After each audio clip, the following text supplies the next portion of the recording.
Audio Jungle.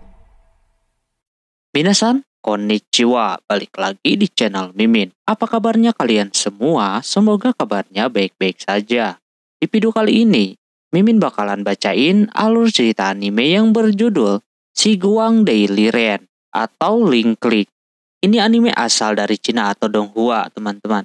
Genre untuk anime ini adalah tentang detektif. Cuma detektif di sini agak berbeda.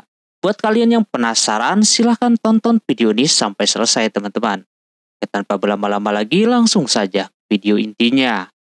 Cerita berkisah tentang Cheng Kyoshi atau nama samarannya adalah Toki, dan Lu Guang atau nama samarannya adalah Hikaru, yang menjalankan toko foto atau disebutnya Moment of Time Photo Studio.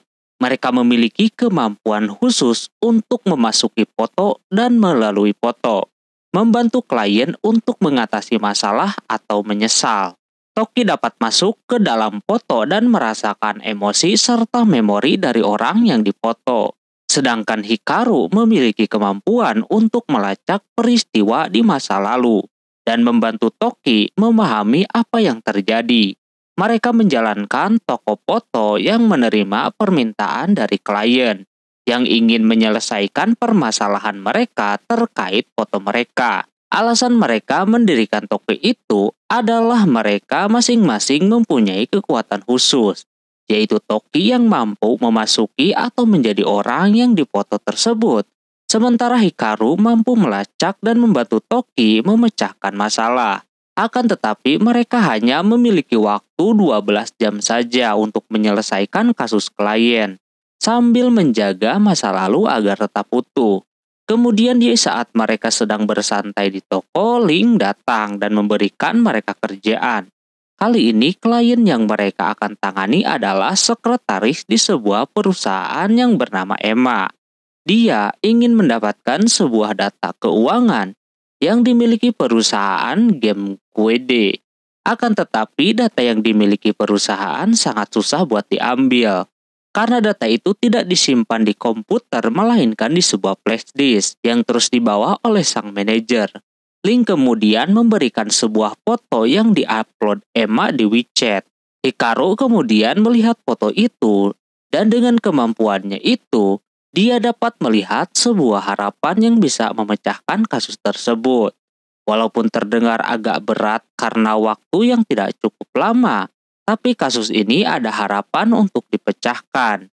Setelah itu mereka menggunakan kemampuan mereka berdua. Toki yang bisa masuk ke dalam foto mulai memasuki foto itu dan menjadi Emma. Karena hal itu bisa merubah masa depan, jadi Toki diharapkan agar berhati-hati dengan sikapnya. Itu pun sambil dimarahin si Hikaru. Kini Toki menjadi Emma yang sedang makan lumpia di kantornya. Tiba-tiba dia dipanggil oleh manajer untuk datang ke ruangannya. Si manajer nanya kepada si Emma, apakah dia sudah mempunyai pacar? Emma bingung harus jawab apa. Dia akhirnya menjawab tidak punya. Si manajer awalnya berniat ingin mengajak si Emma makan dan bertukar sosial media. Karena Emma menolak, dia dipojokkan oleh si sang manajer. Emma ketakutan dong harus gimana dan gak lama kemudian HP si Emma berdering. Dan yang nelpon itu adalah orang tuanya. Si manajer pun kesal karena rencananya digagalkan oleh ibu-ibu. Setelah menelpon orang tuanya, Emma atau Toki kembali bekerja semalaman. Sambil dimarahin si manajer agar besok tepat waktu. Karena besok akan ada rapat. Kemudian karena pekerjaannya sudah selesai, Emma atau Toki pulang ke rumahnya untuk beristirahat. Saat sedang istirahat di kamar, dia dicat ibunya dan meminta maaf karena udah nelpon yang membuatnya dimarahin sama bosnya. Karena sebuah pesan itu, Toki menjadi termotivasi untuk menyelesaikan kasus itu. Kemudian keesokan paginya, Toki menyiapkan ruangan untuk meeting. Beberapa saat kemudian Hikaru mulai memberikan rencananya. Hikaru menyuruh Toki buat menumpahkan gelas yang dekat dengan si manajer. Toki pun menurutinya dan menumpahkan gelas itu.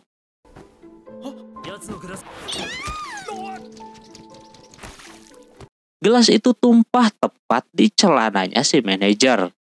Toki berusaha membersihkan air tersebut, tapi tiba-tiba istri si manajer datang dan melabrak si Toki karena mengira dia udah menjadi pelakor. Si istri kemudian menampar si Toki dengan keras sambil memaki-maki tentang orang tuanya. Toki yang mendengar itu sangat marah dan ingin melawan. Tapi Hikaru mencoba menenangkan si Toki dengan bilang, di misi ini ada 3 aturan yang berlaku. Pertama, batas waktunya adalah 12 jam. Kedua, ikutin perintah si Hikaru. Dan yang ketiga adalah jangan mendebatkan masa lalu. Karena omongannya itu, Toki berhasil menahan amarahnya dan harus terima dipukul dengan keras. Dengan pukulannya itu, laptop si manajer itu sampai terjatuh. Dan Toki dengan sengaja melihat data-data yang ada di laptop tersebut. Akhirnya Hikaru berhasil merekam semua data-datanya dan bilang misinya sudah sukses. Setelah menyelesaikan misi itu, Toki kembali ke wujudnya lagi dan mendapatkan sebuah berita bahwa manajer perusahaan sudah ditangkap polisi, yang menandakan misi itu sukses. Beralih kepada Emma yang asli, dia pulang ke rumahnya sambil menangis. Saat dia sampai di rumah, dia melihat HP-nya dan dia tahu bahwa ibunya sedang ada di stasiun. Dia kemudian menelpon orang tuanya itu dan bergegas untuk menemuinya. Dia pun berlari menuju arah ke stasiun dan gak sengaja menabrak seseorang dan menawarinya untuk menumpang di mobilnya untuk perjalanan ke stasiun. Toki kemudian penasaran dengan masa depan yang akan dihadapi si Emma. Tapi Hikaru bilang jangan kepo dengan masa depan orang. Begitulah kasus pertama yang mereka selesaikan.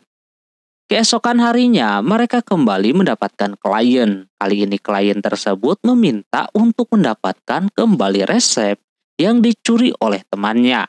Karena data-data sudah lengkap, Toki dan Hikaru mengambil misi tersebut. Tapi sebelum itu Hikaru menanyakan nama klien dan temannya itu. Mereka bernama Natsu sang klien dan Jeng adalah temannya. Setelah itu mereka mulai memeriksa foto yang diberikan tadi.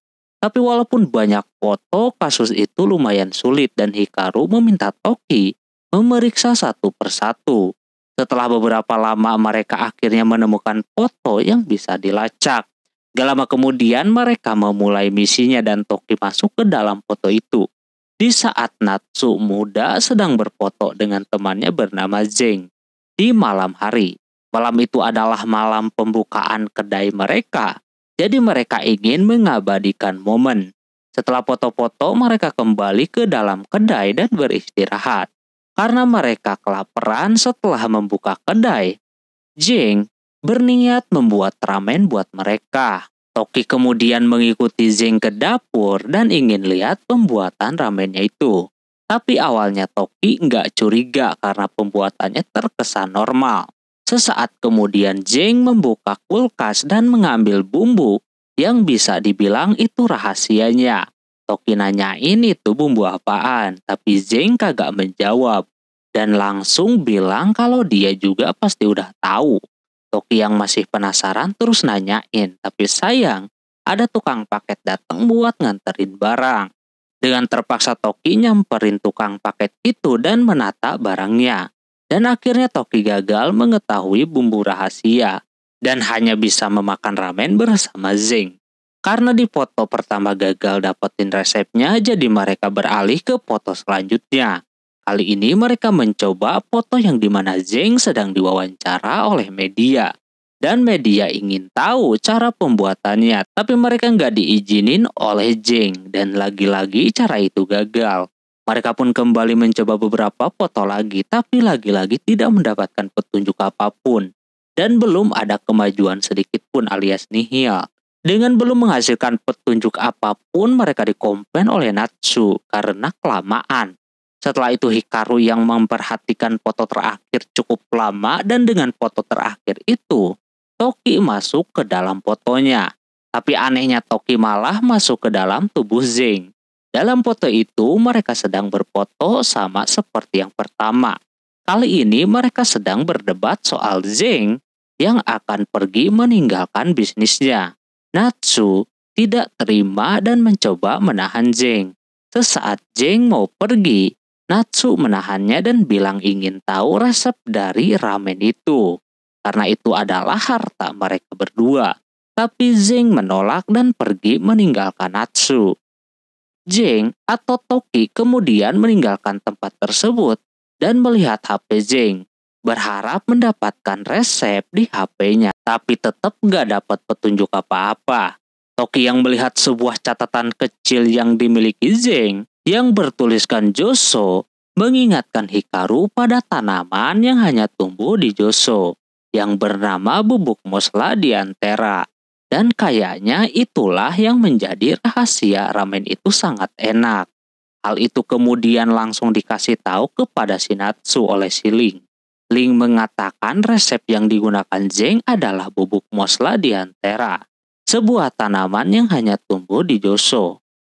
Setelah itu akhirnya mereka berhasil memecahkan kasus ini dan membuat Natsu berterima kasih sekaligus mengingat kenangan mereka berdua pada saat mereka masih muda. Karena Natsu merasa bersalah, jadi dia menemui Zeng yang berada di Joso dan langsung memeluknya.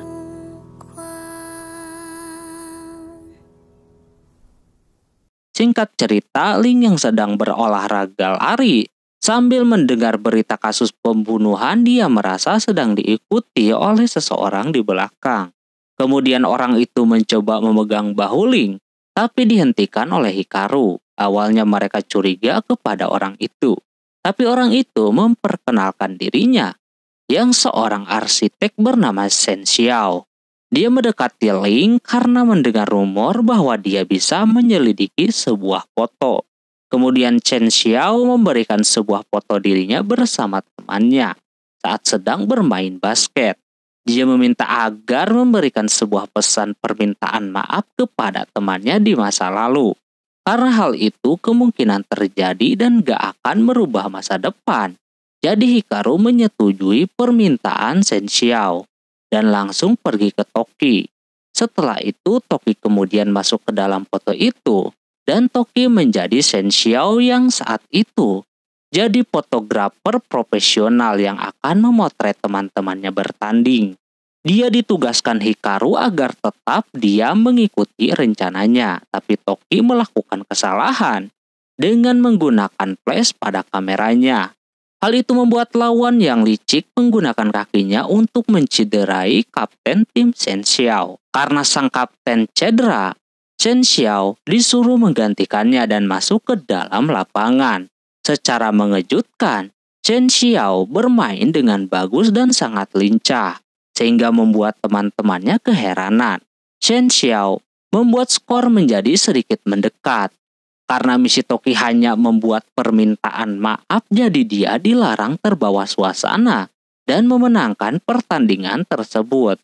Toki terpaksa mengikuti arahan Hikaru dan kali ini bermain dengan pura-pura lemah. Tapi walaupun bermain gitu, timnya masih mampu mengimbangi permainan lawan. Pada akhirnya Toki menggunakan trik jatuh sendiri yang menandakan dirinya kelelahan. Di sisa waktu 6 menit lagi Toki diganti oleh sang kapten yang memaksakan keadaan untuk bermain lagi. Saat Toki sedang beristirahat, dia mendengarkan motivasi sang kapten dari gurunya. Dia mengatakan kalau si kapten memiliki motivasi bermain basket sangat besar. Gak lama berselang, si kapten gak sanggup melanjutin permainan karena keadaan lututnya yang semakin parah. Dia berjalan keluar sambil menangis, tapi Toki mengatakan pertandingan ini gak akan menjadi pertandingan terakhirnya. Toki kembali ke lapangan dan bermain dengan apik. Kali ini dia mengerahkan seluruh kekuatannya dan berhasil mengimbangi skor. Permainan begitu intens, para pemain bekerja keras untuk mendapatkan kemenangan. Tim lawan menggunakan cara licik lagi. Kali ini lawan dengan sengaja menjatuhkan Toki dan menginjak kacamatanya. Akan tetapi permainan belum selesai. Toki masih berhasil menciptakan 3 poin dan skor kembali menjadi imbang. Di ujung pertandingan mereka kembali kemasukan dan membuat skornya menjadi kalah. Hikaru menyuruh Toki untuk berhenti dan membiarkan skornya udah segitu. Tapi Toki tidak dengar perkataan si Hikaru. Dia malah lari ke depan dan mencoba mencetak angka lagi. Di lemparan terakhirnya dia memberikan bola ke rekannya dan rekannya itu pun menembak dengan jarak 3 poin.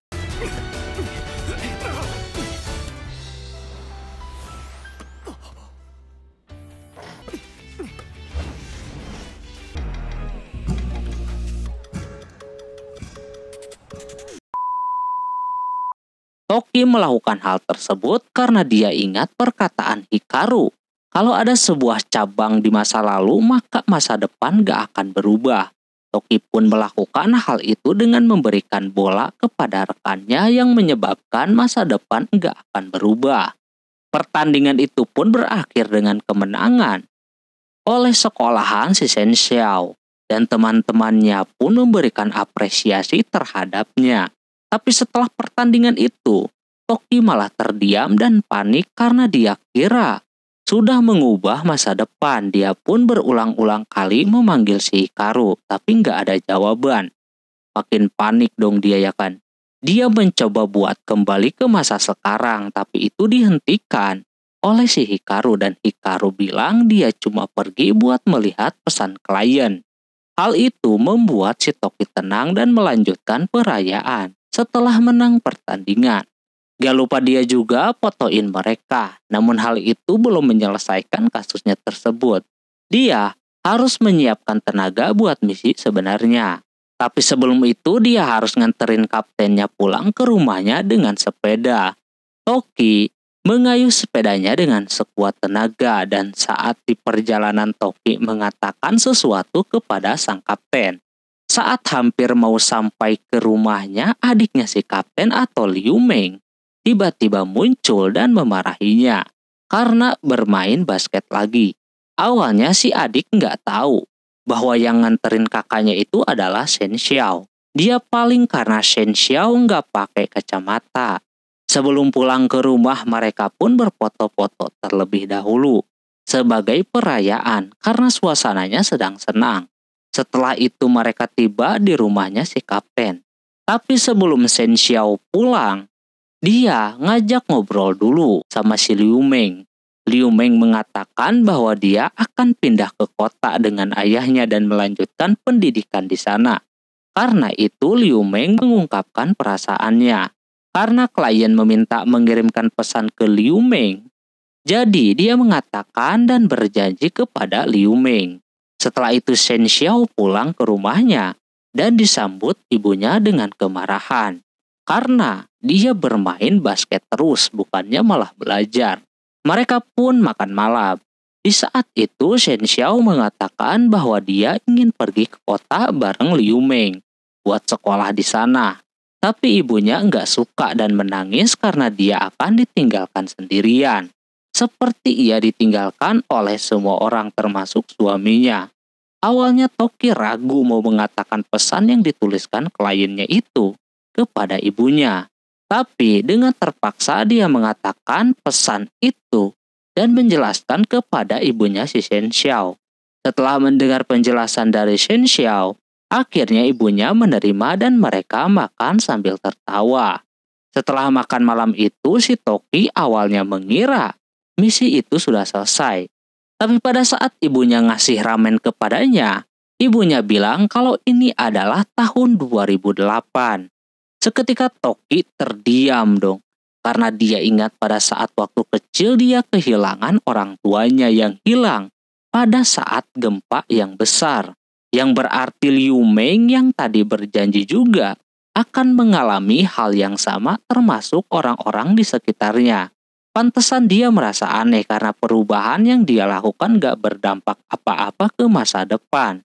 Karena dia ingat bahwa itu tahun 2008, dia langsung bergegas ke rumahnya si Liu Meng buat menyelamatkan semua orang.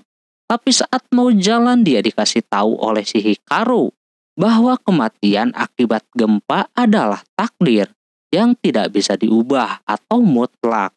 Kalau dia mencoba mengubah masa lalu, dia juga akan mengubah masa depan. dan kemungkinan kehidupan mereka yang sekarang tidak pernah ada atau lenyap. Seketika Toki pun langsung tersadar atas perkataan Hikaru. Sesaat dia terdiam, dia tersadar dan perasaannya mulai tenang. Dia juga ditenangin ibunya yang merasa cemas karena dia bertingkah aneh.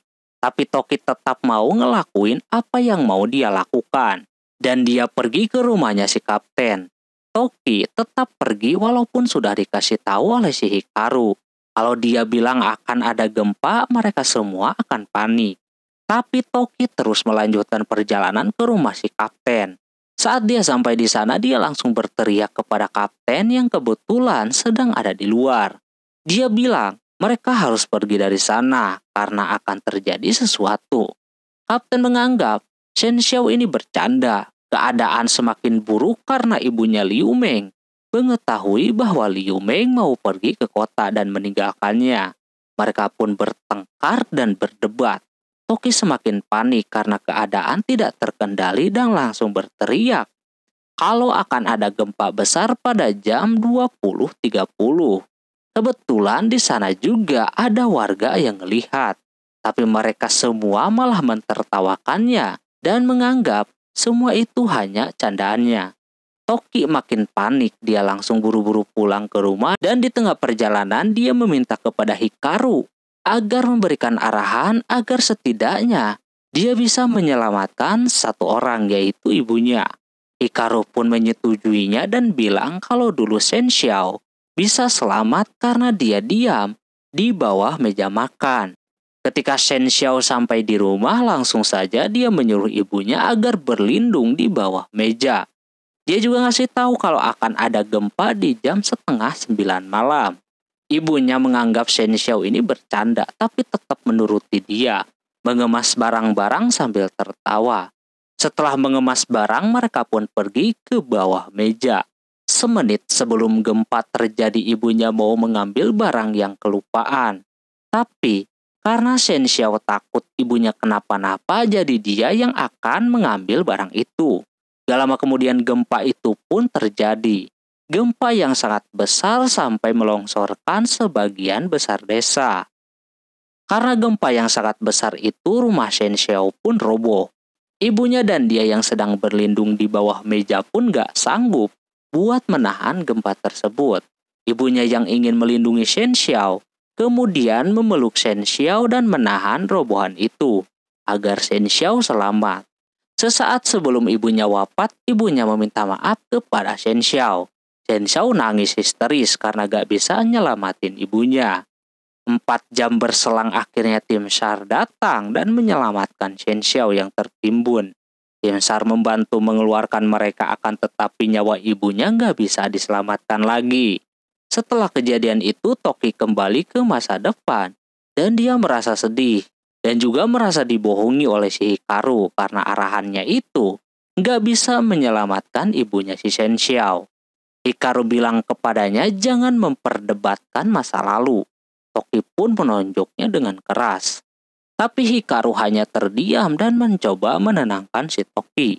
Keesokan harinya Shen Xiao yang asli datang ke toko buat memperbaiki kameranya sekaligus mencuci foto-foto yang ada di dalamnya. Kilas balik, saat dia masih jadi Shen Xiao, dia teringat kata-kata atau pesan yang diberikan kepada sang kapten saat dia mengantarkan pulang.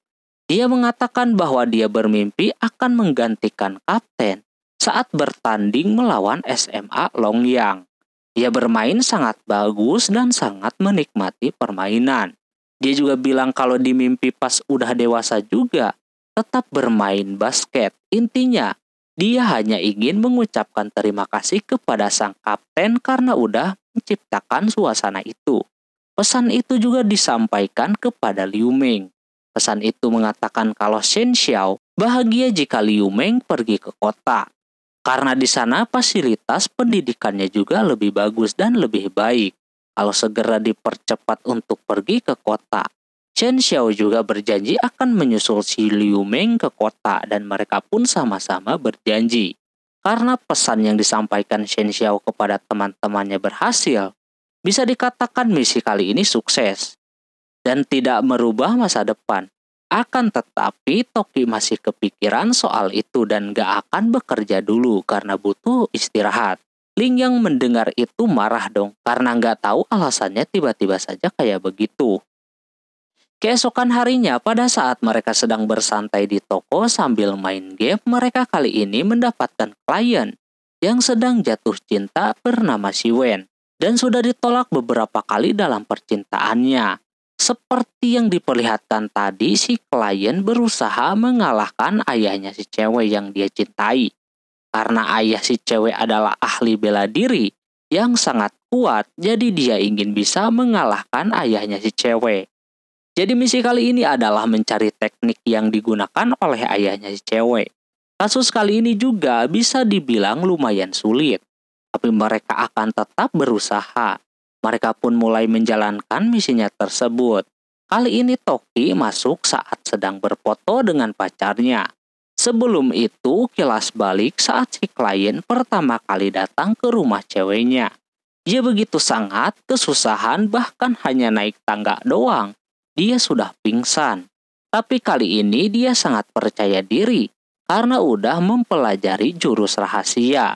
Akhirnya tantangan menghadapi ayahnya itu tiba.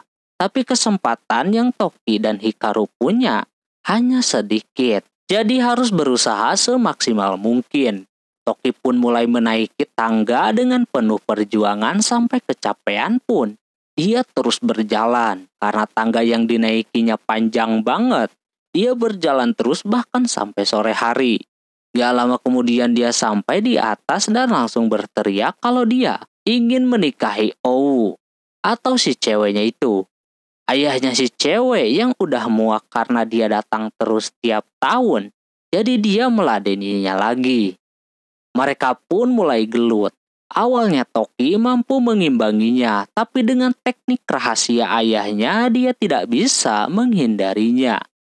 Bahkan sampai babak belur gitu, dia tetap saja gak bisa melawan ayahnya si cewek.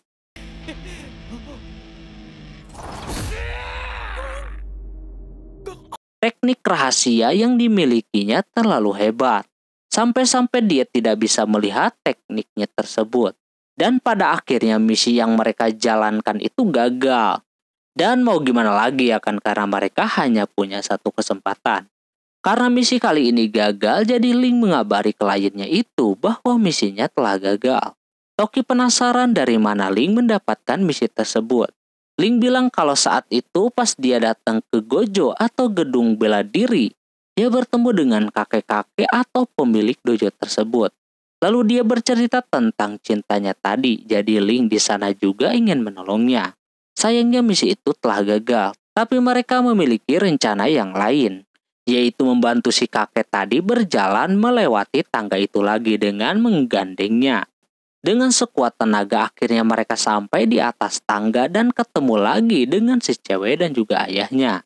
Seperti biasa si Wen berteriak ingin menikahi putrinya tersebut. Tentu saja cewek dan juga cowoknya sudah menjadi nenek dan juga kakek-kakek. Karena mungkin si ayahnya ini yang udah kasihan kepada anaknya. Jadi dia kini mengalah dan menyetujui hubungan si Wen dan juga cewek tersebut. Dan mereka pun kini bersatu kembali setelah sekian lama. Dari mereka muda sampai mereka tua, mereka tetap setia seperti janjinya Shio yang akan menunggunya sampai tua. Kalau nggak mendapatkan si Siwen, dia kagak bakalan menikah. Emang keren ini cewek. Karena kejadian sebelumnya di episode 5, Toki dan Hikaru agak jarang mengobrol karena Toki masih memikirkan hal itu. Dan mereka ingin beristirahat sejenak dan libur bekerja. Gak lama kemudian, polisi datang dan meminta bantuan mereka. Tapi mereka berdua tetap menolak buat bekerja. Pas polisi mau diusir, datanglah seorang pria yang memohon untuk dibantu. Dia bilang kalau anaknya bernama Dodo hilang 2 tahun yang lalu. Dia juga menjelaskan bagaimana anaknya itu menghilang. Bahkan dia udah banyak keluar uang untuk mencari anaknya tersebut. Dengan rasa simpati, Toki yang awalnya gak mau bekerja, akhirnya dia mau menolong pria itu dengan secara gratis. Polisi dan pria itu pun pulang. Diperlihatkan kalau istri dari pria itu mengalami stres berat, sehingga dia bertingkah seperti anak kecil. khususnya seperti anaknya sendiri. Karena kejadian itu, Toki mulai melihat-lihat berita anak hilang. Dan saat dia melihat-lihat berita itu, Ling datang ke kamarnya dan menceritakan cerita sebenarnya. Dia udah pernah bertemu sama pria tadi semenjak 3 tahun yang lalu pas masih dia sekolah. Ling bilang kalau saat itu dia berbohong kepada pria yang sedang mencari anaknya. Karena dia merasa bersalah, jadi saat ini dia ingin membantunya dan meminta tolong kepada si Toki. Akhirnya Toki menyetujui permintaan Ling dan akan menerima misinya. Ling pun menghubungi pria itu dan menyuruh membawa foto atau video terakhir kali Dodo terlihat. Pria itu langsung meminta rekaman CCTV pas saat kejadian Dodo diculik. Karena rekaman itu rahasia polisi jadi dilarang menyebarkannya. Bahkan Toki pun gak dapat itu video. Tapi dia ada di dekatnya si Hikaru jadi tahu. Setelah mendapatkan rekaman CCTV itu, Toki akan masuk ke dalam video tersebut. Walaupun terdengar agak sulit, mereka akan tetap melakukannya dan menuntaskan misi ini. Biasanya, dia masuk ke dalam video sebagai seseorang. Tapi kali ini, Toki menjadi dirinya sendiri. Hikaru bilang kalau di sana dia harus menghilangkan keberadaannya dan jangan sampai merubah masa lalu.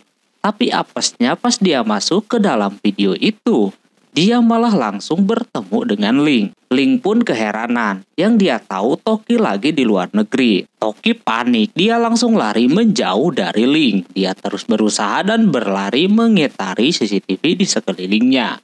Tapi usahanya itu sia-sia, dia nggak berhasil menemukan penculikan Dodo. Misi kali ini gagal karena tingkat kesulitannya sangat tinggi. Mereka pun pergi ke rumah pria itu dan meminta maaf karena nggak bisa membantunya. Bukannya marah, pria itu malah merasa bersyukur udah ada yang membantunya. Hal itu juga sekaligus membuat Ling meminta maaf soalnya dulu pernah berbohong dan berpura-pura nggak lihat saat Dodo diculik. Pria itu memaafkan si Ling dan bilang kalau mau berapa tahun pun anaknya hilang pasti akan kembali dan dia akan terus berusaha mencari. Toki yang melihat pantang menyerahnya pria tersebut, dia meminta beberapa foto Dodo untuk dilihat lagi. Pria itu kemudian menunjukkan beberapa foto Dodo. Saat dia menunjukkan foto-fotonya, Toki melihat ada foto mainan Dodo. Dia bertanya kapan foto itu diambil. Pria itu bilang, kemungkinan foto itu diambil beberapa saat sebelum penculikan. Kemudian foto itu ditunjukkan kepada Hikaru dan melihat apakah ada kemungkinan. Karena foto itu jelas, jadi ada kemungkinan mereka masuk ke dalam foto itu. Mereka pun kembali ke toko dan mulai masuk ke dalam fotonya. Toki pun masuk ke dalam fotonya dan menjadi Dodo yang sedang bermain di luar kedai. Gak lama kemudian proses penculikan itu akan segera terjadi tanpa disangka. Saat Toki sedang berdiri, dia menemukan bola kecil di dekat kakinya. Dan gak lama kemudian ada bibi-bibi gendut datang dan menyuruh mengambilkan bolanya itu.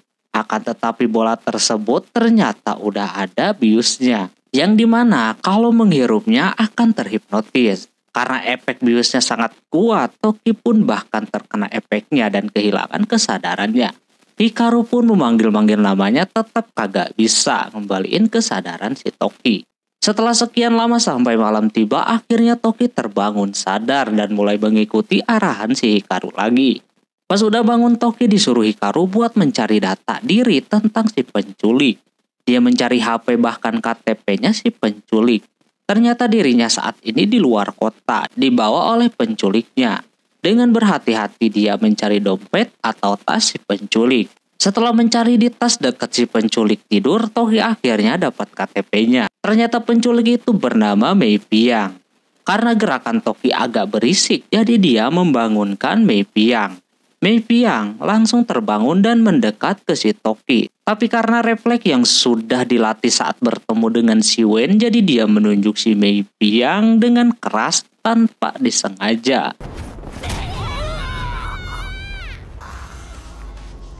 Dan membuat Mei Piang terpental sampai berdarah. Toki juga akting dengan menyebut dirinya sebagai kiriman dari dewa untuk menghajar orang-orang jahat. Mei Piang pun percaya dan langsung berdoa sambil menangis ingin bertobat. Kemudian karena misi itu sudah sukses, gak lama kemudian pria itu melaporkan Mepiang dan memberikan alamatnya untuk segera menangkapnya. Gak lama kemudian Mepiang ditangkap oleh polisi dan berhasil membawa kembali Dodo kepada orang tuanya. Polisi pun kebingungan, karena setelah 3 tahun dia bisa mendapatkan alamat penculiknya. Pria itu bilang kalau dia mempunyai banyak kenalan pada saat 3 tahun itu. Jadi banyak orang baik yang mengabarinya. Awalnya anaknya sedikit takut kepada orang tuanya. Tapi dengan alasan mencari pahlawan dulu, akhirnya anaknya bisa dekat lagi dengan orang tuanya. Di sebelahnya juga ada Toki, Hikaru, dan Ling yang sedang menggunakan topeng Power Ranger agar anaknya percaya. Akibat kejadian itu, si polisi tadi menghampiri mereka bertiga dan bilang kalau mereka mempunyai kemampuan spesial. Polisi juga bilang kalau di rekaman CCTV saat itu, kenapa ada si Toki yang sedang berlari? Toki kaget dong, karena berarti tindakan tadi mengubah masa depan. Tapi si polisi bilang dia nggak akan membahas hal itu. Dia cuma ingin meminta bantuan mereka berdua untuk menyelesaikan kasus rumit yang dia miliki. Tapi sebelum menerima misi itu, Hikaru meminta agar mengecek fotonya terlebih dahulu. Saat dia cek foto, ada fotonya si Emma. Tapi dia buru-buru mengganti fotonya, agar si Toki nggak ngeliat. Polisi mengatakan dia butuh bantuan karena akhir-akhir ini ada kasus pembunuhan yang terjadi. Dan sudah ada banyak korban juga. Polisi juga menyimpulkan bahwa itu adalah kasus pembunuhan berantai. Toki yang dengar itu ingin sekali menerima misi tersebut, tapi si Hikarunya menolak dan bilang nggak bisa bantu untuk kali ini. Kemudian setelah itu mereka kembali ke toko dan membuka toko seperti biasa. Gak lama kemudian datanglah temannya si Ling yang bernama Sansan. Dia datang ingin meminta bantuan si Toki. Karena Ling udah tahu permasalahan si Sansan, dia langsung menceritakannya. Jadi dulu saat masih kuliah, dia dekat dengan seseorang yang bernama Dong Yi. Mereka terus berhubungan dekat, makan, jalan, main pun berduaan. Akan tetapi hubungannya saat ini masih belum ada kejelasan. Bisa dikatakan, mereka berdua untuk saat ini belum pacaran.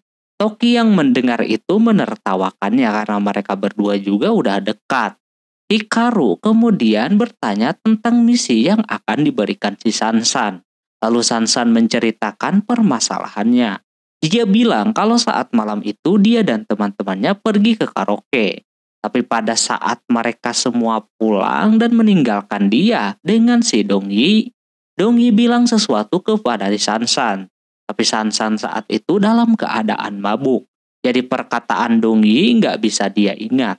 Jadi misinya adalah dia ingin tahu apa yang Dong Yi katakan kepadanya. Dia gak bisa bertanya lagi kepada si Dong Yi karena terlalu kepikiran dan takut kalau jawabannya berbeda dengan pikirannya. Awalnya Toki gak mau nerima misi itu, tapi Ling memaksanya sambil memukuli si Toki. Dengan terpaksa Toki menerima misi itu. Mereka pun mulai menjalankan misinya. Toki masuk ke dalam foto yang dimana saat itu lagi di karaoke. Toki sedikit menikmati karaoke itu sambil minum-minum.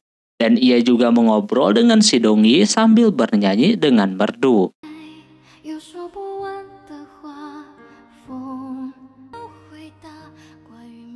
Karaoke itu pun selesai dan misi sebenarnya akan terjadi. Kejadian saat itu masih sama si Sansan yang sedang mabuk dan teman-temannya yang meninggalkannya.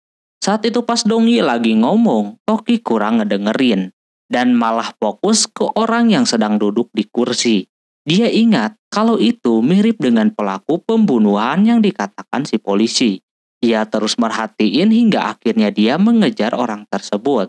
Toki terus mengejarnya sampai ke gang-gang sempit. Saat itu Toki berencana hanya melihat wajah si pelaku. Tapi gak segampang itu. Toki dan Hikaru merencanakan sesuatu. Toki mencoba membelakangi si pelaku dengan cara pura-pura mau pipis dan juga muntah. Awalnya dia cuma mau pura-pura muntah doang, tapi malah muntah beneran. Dan membuat si pelaku jijik dan malah si pelaku menghisap bius yang ada di sapu tangannya sendiri. Dan membuatnya pingsan tidak jelas. Secara gak disengaja dan diduga juga mereka malah mengungkap kasus pembunuhan yang sedang terjadi dan membuat Sansan dikenal menjadi sebagai pahlawan. Setelah kejadian itu juga Sansan masuk berita. Ling yang mendengar itu langsung datang ke toko dan bertanya apakah misinya sudah selesai. Toki mau bilang gagal tapi Hikaru berhasil mencatat semua perkataan si Donggi. Hikaru bilang kalau Donggi mengatakan sesuatu tentang perasaannya. Karena pesan itu sudah tercatat dengan baik, Ling langsung mengirimnya kepada si Sansan dan berharap mereka akan segera bersatu. Gak lama kemudian, Sansan mengirim pesan aneh di grup dengan bertuliskan terima kasih infonya teman-teman baruku. Toki langsung curiga dong, dia menyuruh Ling buat menelpon si Sansan. Pas Ling telpon, ternyata yang angkat itu berbeda suaranya dan kayak aneh gitu. Mereka semuanya panik. Mereka langsung menghubungi polisi tadi. Mereka menanyakan kembali foto-foto yang dianggap menjadi pelaku. Di foto itu ternyata ada si Toki yang tertangkap kamera lagi. Toki melakukan hal itu sendirian untuk mengetahui pelaku pembunuhan si Emma. Hikaru yang lihat itu marah ke si Toki dan gak habis pikir. Toki juga bilang kalau dia masuk ke dalam toko hanya untuk mengetahui kejadian si Emma. Saat itu juga dia baru ngaku kepada si Ling kalau dia masuk ke dalam foto. Dan sebabnya dia merahasiakan dari si Ling. Mereka terus menghubungi polisi buat mencari info tentang si Sansan. Setelah mereka terus mencari tahu kemarin si Sansan pergi kemana, Ling bilang kalau kemarin dia pergi dengan si Sansan dan pulang malam. Ling langsung mencari foto yang kemarin yang ada. Akhirnya Hikaru menemukan foto Sansan di sosial medianya dan mencoba melihat foto tersebut. Hikaru mencoba melihatnya. Dia melihat pada jam 2 dini hari ada pria bertopeng yang masuk ke dalam rumah Sansan dan mencoba menyerang si Sansan. Toki yang mendengar itu langsung ingin masuk ke dalam fotonya saja. Tapi Hikaru bilang kalau mereka harus menerima takdir. Walaupun bisa mengubah takdir, mereka akan menghadapi konsekuensinya dan hal ini juga memiliki resiko yang sangat besar. Jadi Hikaru membiarkan agar Toki tenang dulu sementara menunggu Toki siap dan tenang. Hikaru terus menghubungi Pak Polisi untuk mencari kabar. Gak lama kemudian Toki akhirnya siap dan akan masuk ke dalam foto. Toki pun mulai di sana. Dimulai dengan adegan yang sama seperti kemarin saat Sansan datang ke toko untuk mengatakan permasalahannya. Kondisinya sama seperti kemarin. Sementara itu si pelaku yang sedang bersantai di rumahnya melihat-lihat berita dan melihat berita Sansan yang mengungkap kasus pembunuhan. Dia bilang kalau jika dia ingin terkenal, dia akan membuatnya lebih terkenal lagi sambil tertawa. Kembali kepada si Ling dan juga Sansan, mereka keluar toko sambil mengobrol soal si Toki. Walaupun Toki begitu, ternyata dia orangnya sangat kuat. Sedikit flashback ketika Toki masih kecil. Sesaat dia kehilangan orang tuanya akibat gempa besar, dia selalu saja dikucilkan oleh orang-orang dan membuatnya kesepian. Di saat itu, Ling tetap menemani si Toki dan memberikannya tempat tinggal kepada si Toki. Di saat itu juga Ling menjadi sosok kakak yang dibutuhkan si Toki. Ling juga bilang kalau mereka bertiga bisa akur karena mereka saling menolong pada saat membutuhkan. Singkat cerita malam pun tiba. Karena kejadiannya sekitar jam 2 malam, jadi Toki jam 1 sudah bersiap. Sebelum kejadian itu juga, Toki bilang kalau masalah ini, serahkan saja kepada dia semuanya. Pelaku pun mulai beraksi dan dia masuk ke dalam rumah. Pada saat masuk ke dalam rumah, pelaku terus berjalan dan mencari Sansan berada. Gak lama kemudian dia pun menemukan Sansan dan mencoba menikamnya dari belakang. Tapi karena itu adalah Toki, jadi dia bisa menangkis serangan tersebut. Saat itu dia bilang kalau dia akan memberikan sebuah permainan. Yang dimana besok di jam 10 pagi dia akan dapat sebuah petunjuk. Dan di jam yang sama dia akan mendapatkan petunjuk. Dan jika si pelaku menang, dia akan menjadi teman barunya. Dan jika si Toki yang menang, dia harus menjamin keselamatan si Sansan. Di saat itu di jam yang sama, ternyata si pelaku ada di toko dan mencoba menyerang si Hikaru. Tapi si Hikaru sudah tahu gerak-geriknya dan langsung menutup pintu saat si pelaku masuk ke dalam foto yang membuat si pelaku terkunci di dalam ruangan. Karena si pelaku sudah terkunci, Jadi Toki kembali dari foto dan masuk ke ruangan si pelaku yang terkunci tersebut. Ternyata sebelum itu terjadi, Toki membuat perangkap buat si pelaku. Dia berencana memberikan petunjuk dan menarik perhatian pelaku agar masuk ke dalam perangkap. Pertama, dia menggunakan ponsel si Ling untuk memberikan petunjuk kepada si pelaku, karena pesannya itu pasti pelaku mengetahui maksud dari pesan tersebut. Dan setelah dia menerima umpannya, dia bisa langsung ke rencana selanjutnya. Toki tahu bahwa si pelaku akan masuk ke dalam toko dan sudah bersiap dengan sensor suara yang ada di tokonya. Jadi saat si pelaku masuk ke dalam toko, akan ada suara yang berbunyi, "Kau datang tepat waktunya." Dan rencana selanjutnya adalah rencana yang berbahaya dan beresiko. Karena rencananya sudah berjalan dengan lancar, Toki kembali ke wujudnya dan langsung berhadapan dengan si pelaku. Toki langsung menghajar si pelaku, tapi setelahnya Toki menghilang dan masuk ke dalam foto-foto. Rencananya kali ini adalah dia ingin membuat si pelaku frustasi dan menunjukkan jati diri aslinya. Toki juga membuat ruangan studio foto menjadi banyak foto korbannya dan ingin si pelaku menyesali perbuatannya tersebut. Tapi si pelaku bilang tidak merasa menyesal, toh perbuatan yang dia lakuin udah benar menurutnya. Mereka berdua saling menyerang. Tapi karena Toki bisa masuk ke dalam foto, si pelaku kesusahan menyerangnya. Di saat itu juga ditampilkan kilas balik para korban. Setelah beberapa lama kemudian, akhirnya Toki berhasil mengalahkan si pelaku dan menangkapnya. Dia mencoba membuka topengnya dan ternyata Toki kayak mengenal orang ini. Pas itu juga Toki nanya motif apa yang diinginkan si pelaku. Si pelaku menjawab dengan sambil tertawa bahwa itu adalah sebuah keinginan atau rasa iri dan atas permintaan yang awalnya pelaku terpojok oleh Toki. Kali ini si pelaku memojokkan si Toki. Tapi karena Toki sudah bersiap, dia berteriak, lalu para polisi pun masuk dan langsung menangkap si pelaku. Ternyata pelaku itu bernama Liu Ming. Bukannya menyesal atau takut, Liu Ming malah tertawa. Pas ditangkap pun dia juga bilang kalau selanjutnya Toki jangan menggunakan cara curang buat menangkapnya. Kemudian para polisi pun membawa Liu Ming ke kantor polisi dan akan menginterogasi si Liu Ming. Tapi saat diinterogasi, Liu Ming tetap tidak mengaku, di mana dia menyembunyikan Sansan dan membunuh para korban.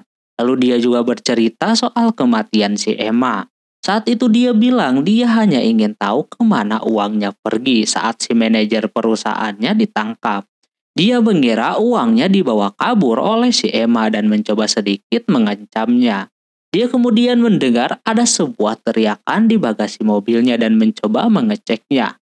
Tapi di sana nggak ada siapa-siapa. Terus dia berniat mau membawa si Emma ke rumah sakit. Tapi tiba-tiba Emma yang dikira udah meninggoy bangun kembali, jadi dia panik dan menabrak tembok yang membuat kakinya terluka. Sementara itu, Toki, Hikaru, dan Ling yang kembali ke toko masih aneh dengan kejadian itu. Jadi si Toki meminta video CCTV sebelum kejadian Emma meninggoy. Dia mendapatkan sebuah video dari polisi dan mencoba masuk ke dalam video tersebut. Karena dia juga merasa bersalah atas apa yang terjadi kepada si Emma. Ternyata Emma bukan dibunuh melainkan mencoba bundir karena putus asa. Sesaat Emma mau bundir itu, Toki datang dan berteriak memanggil si Emma. Toki di sana mencoba menenangkan Emma dan bilang kalau dia datang dari masa depan. Dia juga meminta maaf atas kesalahannya. Toki kemudian bilang kalau dia akan memperbaiki masa depan Emma. Awalnya Emma bilang putus asa dan tidak ingin lagi hidup seperti ini. Bekerja dengan cara haram, punya bos tidak jelas, dan masih banyak lagi. Dia hanya harus keluar dari kehidupan itu dan mulai kehidupan yang baru. Tapi Toki terus menahan si Emma dengan perkataannya. Dia bilang kalau hidup itu pasti punya tujuan untuk bertahan hidup. Dan jika jatuh ke dalam kegelapan pasti akan ada cahaya yang meneranginya. Begitulah hidup, dia tahu karena dia sudah melihat masa lalu berulang kali. Karena perkataannya itu Emma tersadar dan gak jadi bundir. Hikaru yang di toko baru sadar bahwa kematian seseorang di masa lalu gak dapat diubah. Dan dia juga baru sadar bagaimana kalau si Liu Ming hanya dijadikan boneka saja. Dan dia baru ingat pelaku aslinya pasti ada lagi. Benar saja gak lama kemudian, Ling datang dari dapur dan tiba-tiba berubah menjadi aneh. Dia ngedeketin Hikaru dan langsung menusuknya. Semua menjadi aneh, bahkan Emma yang ada di sana pun tiba-tiba loncat ke bawah. Bahkan Liu Ming yang asli pun tiba-tiba bundir dengan borgol yang ada di tangannya. Semua dihabisinya semacam kerasukan gitu yang mengendalikan diri si pemilik asli tubuh. Toki yang melihat Emma meloncat pun langsung kembali ke masa ini. Dan pas dia kembali, dia melihat Hikaru yang sudah babak belur. Sama si Ling, Toki kaget dan menanyakan siapa sebenarnya Ling. Ling menjawab ini adalah hukuman buat si Toki karena sudah menggunakan cara curang buat menangkapnya. Dan kali ini permainan dimulai kembali dari awal. Oke, begitu dulu untuk anime ini. Gimana untuk anime ini teman-teman? Silahkan tulis pendapat kalian di kolom komentar. Mohon maaf bila ada kesalahan dalam penyebutan nama, tempat, atau yang lainnya. Dan sampai jumpa di video selanjutnya. Jambatan nih, bye-bye.